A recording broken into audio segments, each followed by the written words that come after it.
Wow!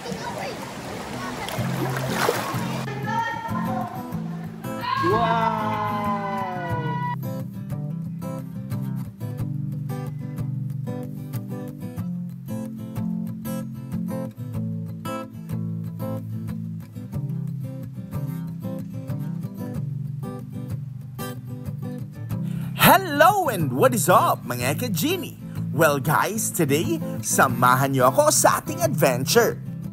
At para sa biyahe natin ngayon, ating babagtasin ang daan patungo sa Matuginaw, Samar. And just like most of our adventures, wala rin tayong plano ngayon guys. Bahala na, titignan natin kung saan tayo lupalop mapapadpad. Ang mahalaga ay mag-i-enjoy tayo at we will make most out of our time.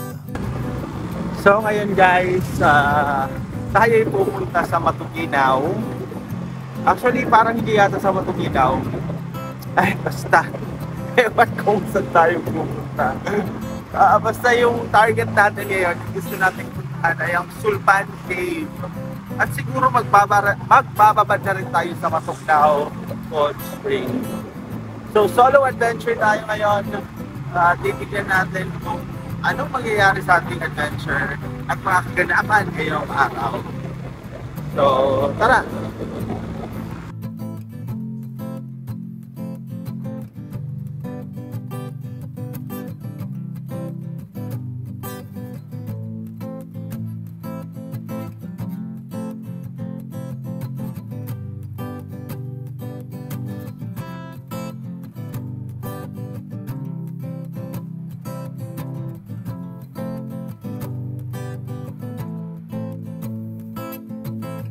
Guys, halos wala ng mga motor, wala ng mga sasakyan sa kalsada. Ilan-ilan na lang guys. And napasok na kasi natin yung road papunta doon sa ating pupuntahan. And mapapansin natin, the road is all ours. Yan, napakaangas. And we're just cruising, we're just strolling around. Titignan natin kung anong mga kaganapan ngayon. We really are hoping na may magandang mangyari sa atin. And kung mapapansin nyo, yung kalsada, yan, may mga nakapilad na palay, oh. Yan.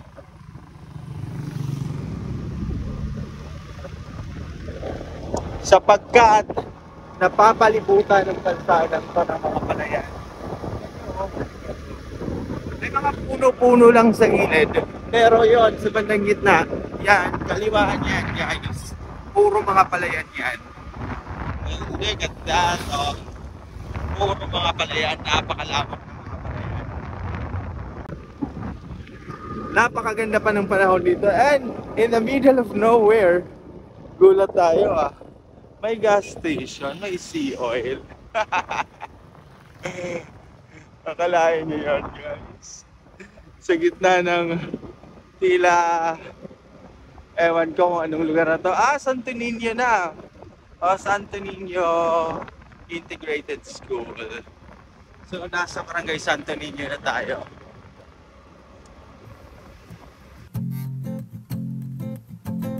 Ang ating paglalakbay ngayon ay isang magandang pagkakataon upang tuklasin ang ating sarili at ang mundong nasa ating paligid. Ito ay isang pagkakataon upang lumabas sa ating comfort zone, harapin ang mga takot at matutunan ang kahalagahan ng kalayaan at pagtitiwala sa sarili. Sa paglalakbay ng mag-isa, ating nadarama ang kakaibang kalayaan. Kalayaang gawin ang mga bagay na nagpapasaya sa atin nang walang ibang iniisip. Kaya naman, tayo ay hindi natatakot sa mga hamon ng ating paglalakbay sapagkat ito ay isang pagkakataon upang lumago, matuto at mas maging malakas na bersyon ng ating sarili. Country roads, take me home. The place I belong.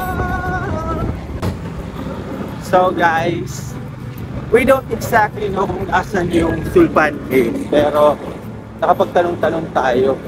May papasukan daw na isang barangay. Barangay San Jose na to. We're now in Barangay San Jose. And hinihintay natin na makarating tayo sa Barangay Baros.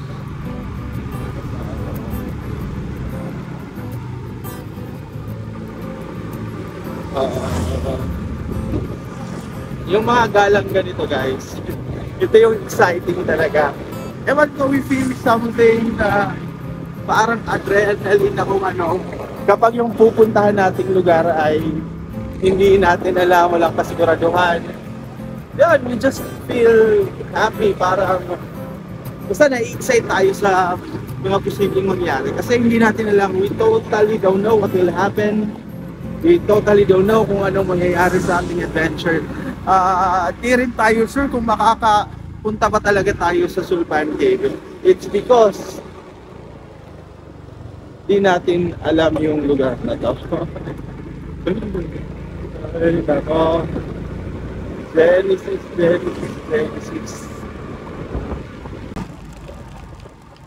Baros eh. Di rin pa Sulpan. Nagdiretso lang. May mga guide dito, wala? May mga nag-guide. Alright? Sige, okay. Thank you! So guys, pumasok na tayo sa Matagina. Sa Baros, Barangay Baros. Sabi ni Kuya guys, puro diretso lang daw. Mukhang medyo malayo. Baka tipusan daw ng road na to. Yun daw yung Sulpan. Natin guys. Ito talaga yung gusto natin puntahan na puweta. Wait lang.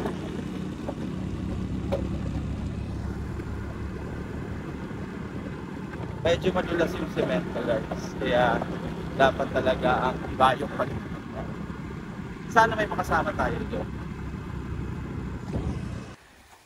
So guys, eto na yung katapusan ng kalsada and may maliligo rin sa cave. Maram ka mo ya pa kadto ya? First time gihap adere. Di na kanina pero pag kanina magro na oray pa ini siya. So heto guys, may makakasama tayo. So pababa. Ito. So marami yung naliligo guys. Guys, we are now here at Sulpan Cave at last. Ang Sulpan Cave ay isang misteryosong kuweba na nagkukubli sa kagubatan ng Barangay Baros, Matuginaw, Samar. Mula sa bungangan ng kuweba ay rumaragasa ang napakalamig na tubig na tila isang hiwaga, isang likas na himala na nagaanyaya sa mga malalakas ang loob na tuklasin ang kanyang misteryo. So guys, papasokin natin yung bunganga lang ng Sulpan Cave. So dito tayo, kasama natin si Kuya. Dito tayo sa gilid dadaan.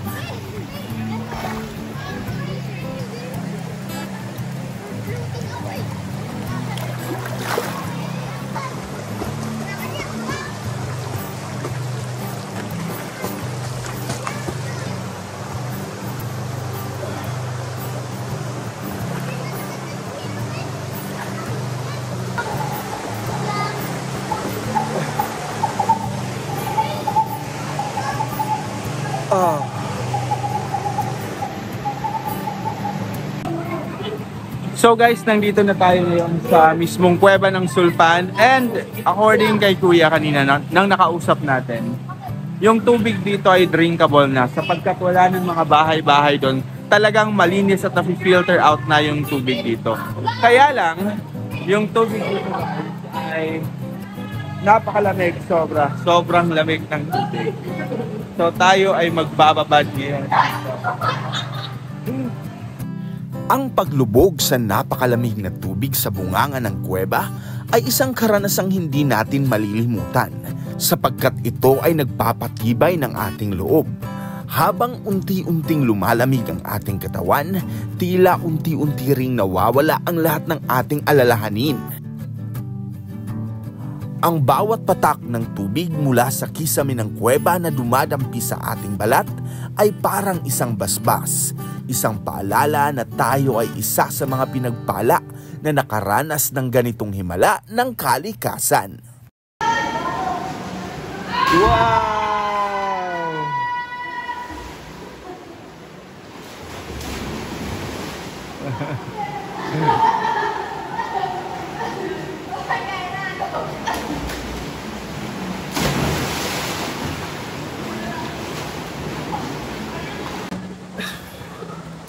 So kung mapapansin natin guys, may looban pa yun doon sapagkat talagang napakalawak pa daw ng cave na to at may mga porsyong malalalim na.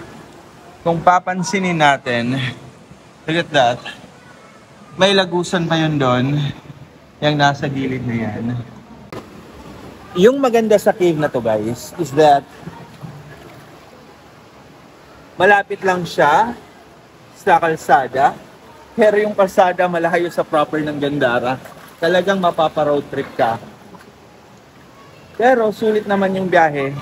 Kung ayaw mong maglakad, gusto mo lang ng chill ride, this would be the perfect place para sa'yo.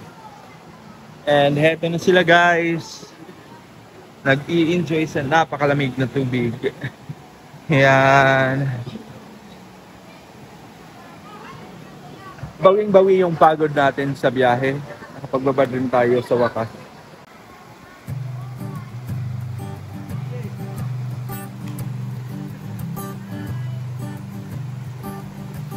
Wow. Paghay. Hi. Wow. Sa bawat huni ng kuliglig at sa bawat paghampas ng tubig sa mga bato, isang pakiramdam ng kapayapaan ang namamayani. Sa pagitan ng mga puno, makikita ang mga nakangiting muka, kapwa naghahanap din ng kaginhawaan. Sa simpleng pagbabahagi ng mga kwento at pagtawa, nabubuo ang mga bagong pagkakaibigan, mga koneksyon na nagpapayaman sa bawat paglalakbay. So guys, katatapos lang natin magbabad sa Sulpan Cave. And yon, medyo malamig nga yung tubig doon at talagang nakaka-relax. Nag-enjoy naman tayo doon. And umalis tayo doon sapagkat our time now is 1 in the afternoon. And hahanap tayo ng makakainan kasi tayo ay nagugutom na, di pa tayo nakapag-lunch. And yon, so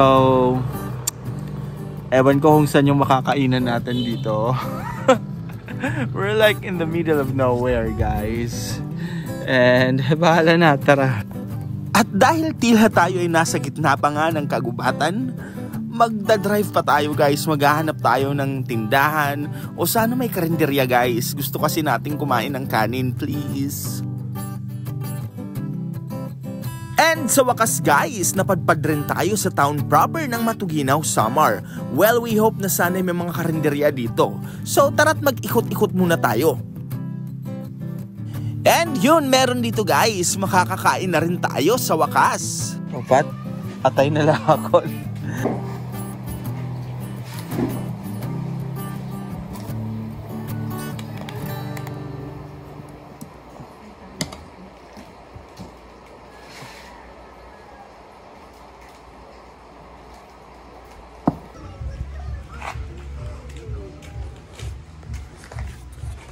So kakatapos lang natin kumain guys, and babalik agad tayo sa biyahe. Tara. So guys, meron pa palang isang liguan dito na may water rapids daw. So yun yung pupuntahan natin. iba din natin yun alam guys. So tinuro sa atin ng mga locals dito na may lugar ngang ganun dito. So kaya yun yung ating pupuntahan. At sabi ni ate, dire-diretsuin lang daw natin itong daan na to, ating tinatahak. Yan, sapagkat sa dulo raw nito nandun yung hinahanap natin. So guys, dito tayo napahinto sapagkat yung instruction ni ate sa katapusan ng kalsadang to. So dyan siya naputol pagkat doon hindi na maayos yung kalsada. Kaya eto siguro yung paliguan. And di ang pag-agi, Dili?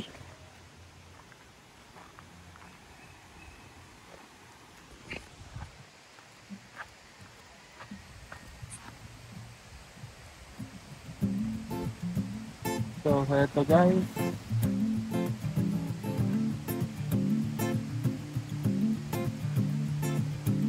Umaragasa.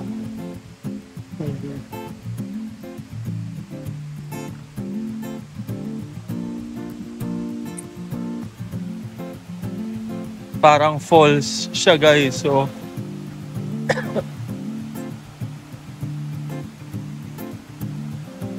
titignan muna natin guys. First time natin dito guys. Napakaangas ng mga na-explore natin guys. So wow. Wow.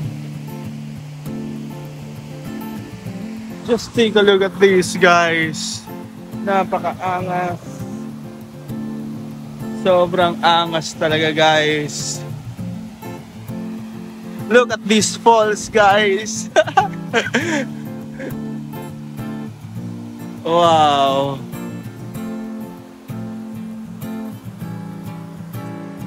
I never expected na may ganito dito. Ay, nako. Para siyang falls guys. Rumaragasa. Falls nga siguro siya guys, no? And dito yan sa Barangay Bagutan na siguro ko di pa rin ako sure sapagkat wala tayong kaalam-alam sa lugar na to guys. Na siguro ko parte pa rin ng Matuginaw. Sorry kung napapansin nyo, medyo nahihirapan ako ngayon sa pagsasalita sa S. Yan. Sa pagsasalita. Pero look at this view guys. Napakaangas. And eto. Yan.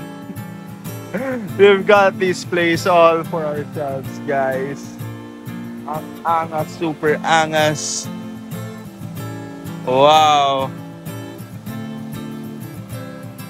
Wala namang entrance. This is what they call Bagutan.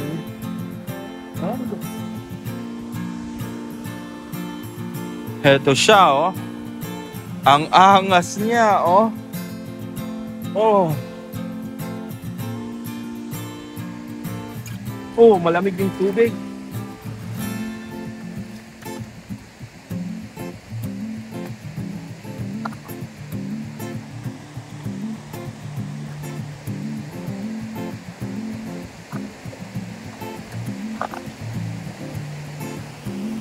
Just take a look at this view, guys.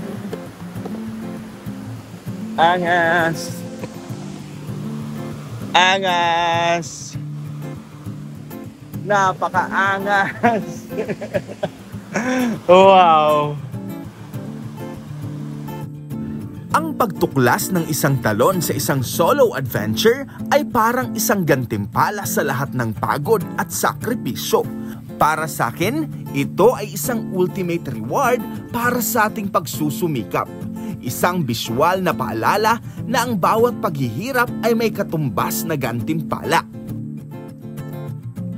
Ang bawat hakbang papalapit sa tunog ng rumaragasang tubig ay nagdadala ng kilig at excitement. At sa sandaling nakita natin ang talon, isang pakiramdam ng pagkamangha at pagpapasalamat ang pumupuno sa ating damdamin. Sa bawat patak ng tubig at sa tunog ng ragasa nito, ating nararamdaman ang kapangyarihan at kagandahan ng inang kalikasan. Ito ay isang sandali ng purong kaligayahan, isang sandali na hindi natin malilimutan magpakailanman.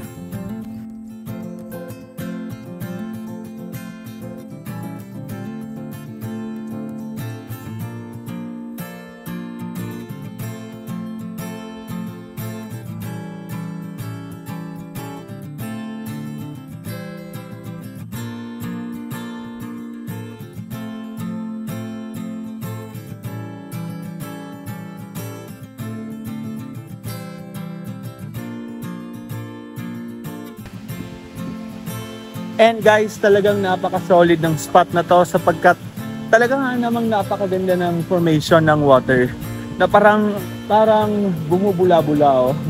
Napakaangas. And oras natin, 2:00 ng hapon.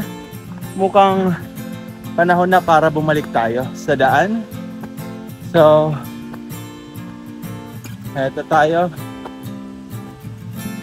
Mag-enjoy dito.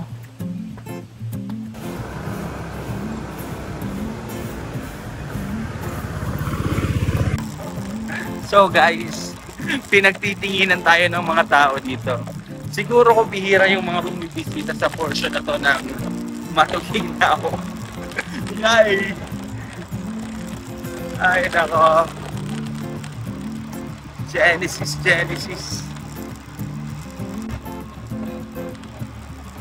Sarap talaga mag-strolling, sarap lumiyahe. Lalo na kapag ganito, wala kang iniisip. Enjoy lang. I really am enjoying myself right now, promise.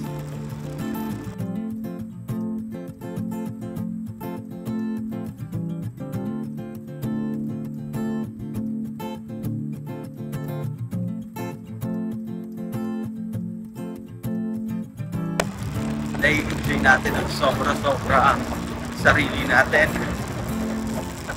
This is what I've been wanting for quite a time. Kaso nga lang, kapag may mga aberya, may mga pagsubok na dumarating, kagaya kapag maka-flatan tayo, maubusan ng gasolina, and whatsoever, tayo mag-isa yung nakaharap niyan. So, mahirap pa naman dito matirahan kasi malayo siya sa proper, malayo siya sa town proper. Walang materyales. Siguro ko, lalo na naka-tubeless yung motor natin, kapag magka-problema talaga, patay na. However, medyo kampante tayo ngayon kasi bago yung mga gulong natin. Yan naman yung lagi nating ini-insure sa lakad natin. Minsan nga lang talaga, guys, nagkakaproblema tayo sa gas kasi medyo malilimutin ako. Nakakalimutan natin mag-fuel tank. So mamaya, kapag makakadaan tayo dito na may mga patingi-tingi gasolina, yon, papatusin natin yon. Tatry natin punuin yung tanke na motor ko. Kung meron. Pero may mga habal-habal eh. So meron yan. So hindi natin pinoproblema yung gas. Kasi may mga habal-habal kaya yan. Diba?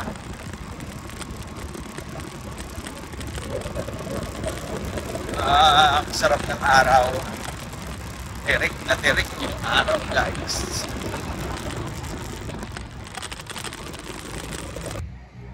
So guys, napadaan tayo dito sa San Jose Panaugan Rapids. Yan, dito yan sa San Jose. Matuginaw, ano? Gandara? Gandara, Samar. Yan. Ang Matuginaw sa sunod na. So parte pa rin to guys ng Gandara, Samar. Yan.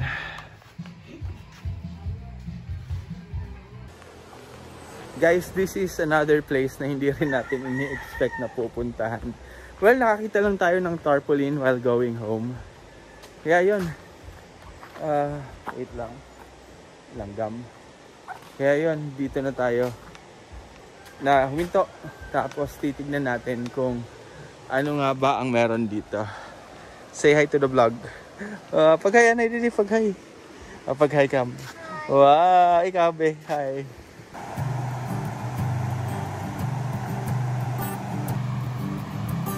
So as of now guys, dito tayo tumatambay sa tabi ng ilog na kung saan may mga water rapids. Yan. Mukhang sarap magbabad sa ilog oh. Ano, babad tayo? Ano, ligo tayo sa ilog. Tuyo na tayo eh. Kasi naligo tayo kanina sa Sulpan Cave. Pero mukhang okay rin dito eh. Kalma lang, chill lang. Yan oh.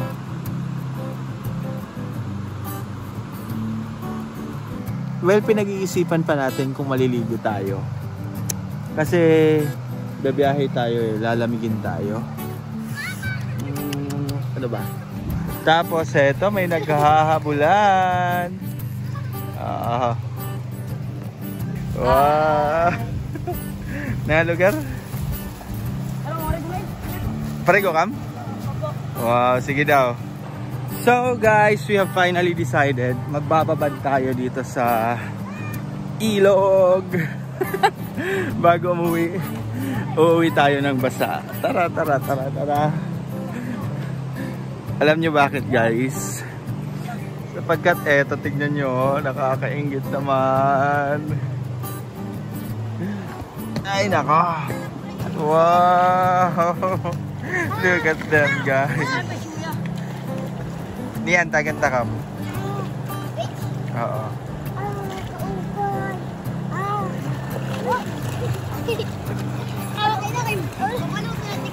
Wow guys, look at them. Napakaangas.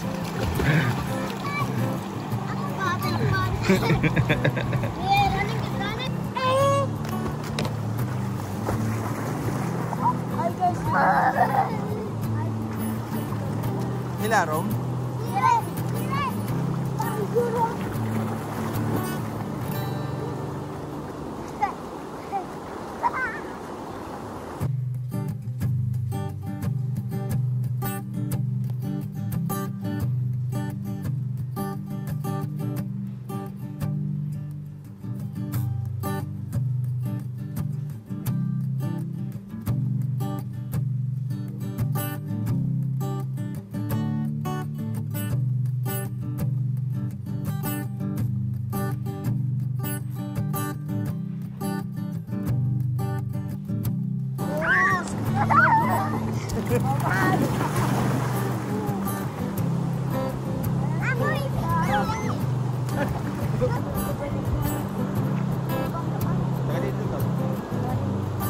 Ang buhay ay isang napakagandang paglalakbay, isang walang katapusang pakikipagsapalaran na puno ng mga sorpresa, hamon at mga pagkakataon. Sa bawat hakbang, may mga aral na matututunan, mga karanasang makakamtan at mga mabubuong pakikipag-ugnayan.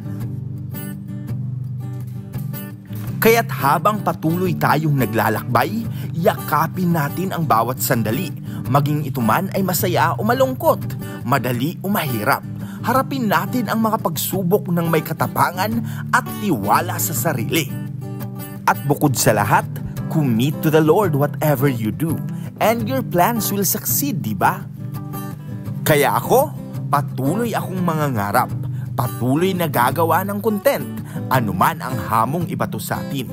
Tayo ay hindi aatras sapagkat alam ko na ang gabay ng Diyos ay nasa atin